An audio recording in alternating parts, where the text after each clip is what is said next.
TV7 Live, where we get to give you all the hottest and top trending topics, broadcasting live and direct from Zimbabwe, Africa. Now, what are we seeing here? What has happened today? We saw the late Dexter Nduna, an army boss there who was CEO of Zimbabwe defense industry, declared a national hero. But the family has denied that he be buried at the National Heroes Acre. Why did they deny him being buried? What reasons did they cite, as we are seeing him joining others like Dumiso Dabengwa and Robert Gabriel Mugabe, who refused Heroes Acre burial? And then we see this again. One of the guys who is involved in the $4 million heist in Bulawayo has been identified, not caught, but he got identified. And we have also this one, Dexter Nduna takes over parking. He makes a poster written, "Each team chapter from Monday, the parking fees will go down to the levels we determined for the good order of the citizen across all cities and towns. We are not into the business of clamping and towing away vehicles. And if by some remote chance the former city parking marshals from Tended 3 and City Parking Harare clamp your vehicle, we will be ready as a team charter to assist you to unclamp your vehicle." That is Dexter Nduna, the guy who recently affected his graduation day. Enough respect, the guy who attended graduation after having failed some modules there. Now, how would City Park respond to this? We're gonna go there in the meantime. Right about now, enough respect to everybody who's watching us live. To those watching us live, you can write the comments in the top chat or in the super chat so I can give your name so I can give my shout outs. Enough respect to Simbise, Makwarimba, Constantine, Nyakujigara. How is it over there? So now let's check out how the government responds, if it is a response following Dexter Nduna family citing that he will not be buried at the National Heroes Acre.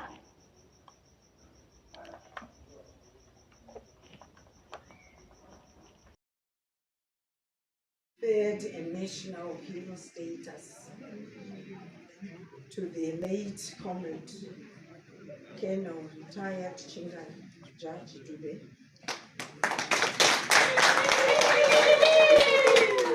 who died on 3 October 2024. The late comrade, retired comrade Chinga Judge Dube, will be interred at the National Heroes Acre, Harare, at a date to be announced. As I am announcing this is a national program, and from now on, the Ministry of Home Affairs will take over. We'll work very closely with the family to make all the necessary arrangements which concerns the burial date, third and national hero state. That was the Minister of Defense there, Opam Shinguri speaking. Declared a national hero. He will be buried in the National Heroes Acre. From now on, the Ministry of Home Affairs will take over the program. When would this have happened, as the news that he will not be buried at the Heroes Acre is the one that is most recent? Enough respect to everybody who's watching us live. To those watching us live, you can write your comments in the top chat or in the super chat that I can get to see your name so I can give my shout outs. All right, so One of the reports would read, Tsiga Dube rejects National Heroes Acre burial. Family confirms former minister and liberation struggle Zipra commander Tsiga Dube, who passed away on Thursday night, has expressed his wish not to be buried at the National Heroes Acre in Harare, according to his family. Dube's son, Vusumuzi Dube, revealed that his father, declared a national hero by the government, had clearly indicated his preference for burial at Lady Stanley Cemetery in Bulawayo. We are discussing as a family to see what to do and make a decision, but he had said he wanted to be buried at Lady Stanley Cemetery, not in Harare.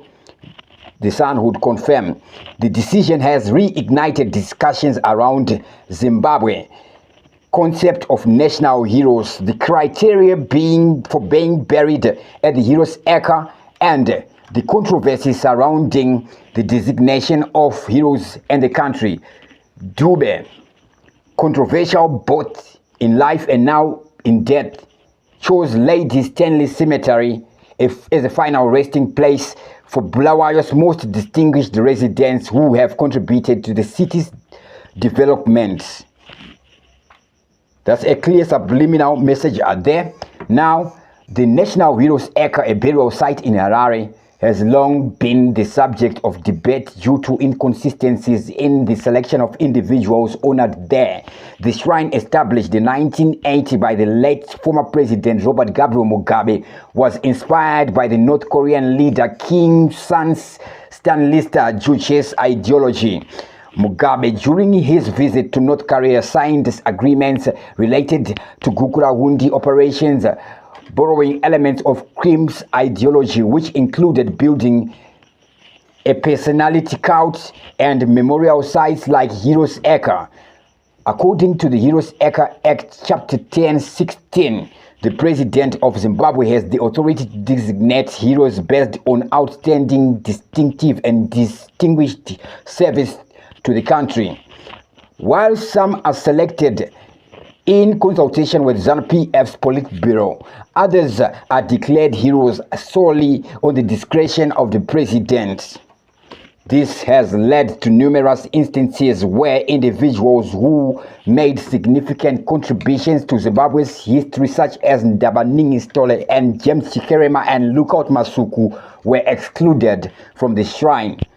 Despite their involvement in the liberation struggle, these nationalists, along with other prominent figures like Michael Mawema and Dumiso Dabengwa, are not buried at the Heroes Acre. The selection process also been marred by inclusion of individuals with controversial records, including some involved in human rights abuses during the Gukurahundi era. Dube's choice of burial, Lady Stanley Cemetery, mirrors that of other prominent nationalists such as Watchman Mabena and Dumiso Dabengwa, who rejected the idea of being buried at the Heroes Acre. Mabena had famously stated his opposition to being buried among corrupt people, thieves and murderers, and his family honored his wish by laying him to rest at Lady Stanley Cemetery. Similarly, Dabengwa's family chose not to involve the government in his burial despite his hero status. The controversies surrounding Dube's burial underscores the ongoing debate over legitimacy and credibility of the Heroes Acre Shrine. While many deserving figures remained excluded, the inclusion of individuals with dubious legacies has diminished the shrine's standing, and this would be in the eyes of many Zimbabweans, as it is put here. Ironically, we see Mugabe himself, the man who played a major role in establishing the Heroes Acre and designating heroes for decades, was buried at his rural home in Zimba after his ouster in the year he would have perished. That is 2000 and something. Here's a mortal nemesis, Joshua Nkomo, lies at the very shrine that Mugabe created, a dramatic twist of fate that further contradicts within the national heroes concept. Harare is no place for anarchy. hooliganism and lawlessness.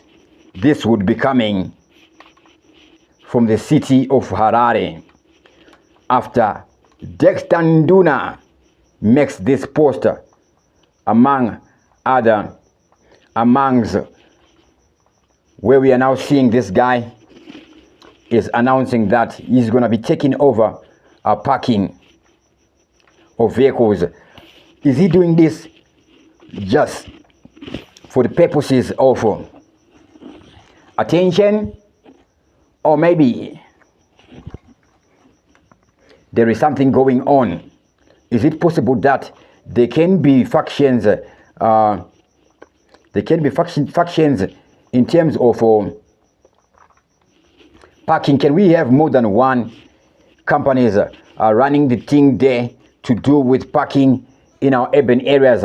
We see this letter that is written by City Parking. What does it read? It says, to our attention that Mr. Dexter Nduna is spreading falsehood management in Harare, and we wish to set the record straight as follows.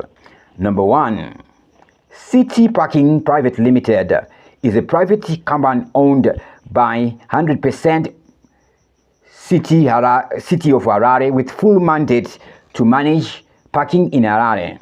Parking fee payments are payable to city's parking marshals only. City of Harare has not engaged Nduna or any other company or individuals to collect parking fees. The threat by Mr. Nduna to disrupt parking operations is not a threat to city parking but to business and property laws, and shall be met with law enforcement and legal action. There is no place for anarchy and hooliganism and lawlessness in Zimbabwe. It is unfortunate that, left unaddressed, Nduna's behavior taints the image of the government and the political party he purports to be part of. Regrettably, such reckless utterances have potential to scare off investors. Nduna has no locus standi or legal basis to make such proclamations. As such, we argue the public to ignore his baseless inflammatory utterances. We caution members of the public not to risk their money by making payments to Nduna by management for city parking. So this letter by City Parking on its own is a threat. It is hooliganism. His brothers Tonderai and Abraham were previously involved in a robbery of 11 kilograms of gold from How Mine. Before the Acre bank heist, Elijah was seen standing outside the bank before their vehicle launched attack. So this is the said. Is he this same guy? This image will be posted on that same post there. I am not sure of that. How of those containers they were carrying the money with? Those are not safes. Those are other types of trunks that they were carrying money. They should be able to tell the weight, right? And do they just take the money blindly, or they would place the money together? So that claim by Safeguard, even if it is true, it cannot be true. Whatever the liability, it would be their liability, the liability of Safeguard, not EcoBank. EcoBank, we know why they had such amounts, because other banks would be bringing the money to that bank, and obviously EcoBank has no stress. They employ Safeguard because Safeguard will have to deal with it. If they don't want to deal with it, they're gonna have to deal with it. Enough respect to everybody who was watching us live right about now. With that, I sign out. I think that this city parking company, as much as Dexter Nduna is doing what he's doing, they have no right to be threatening him. Okay,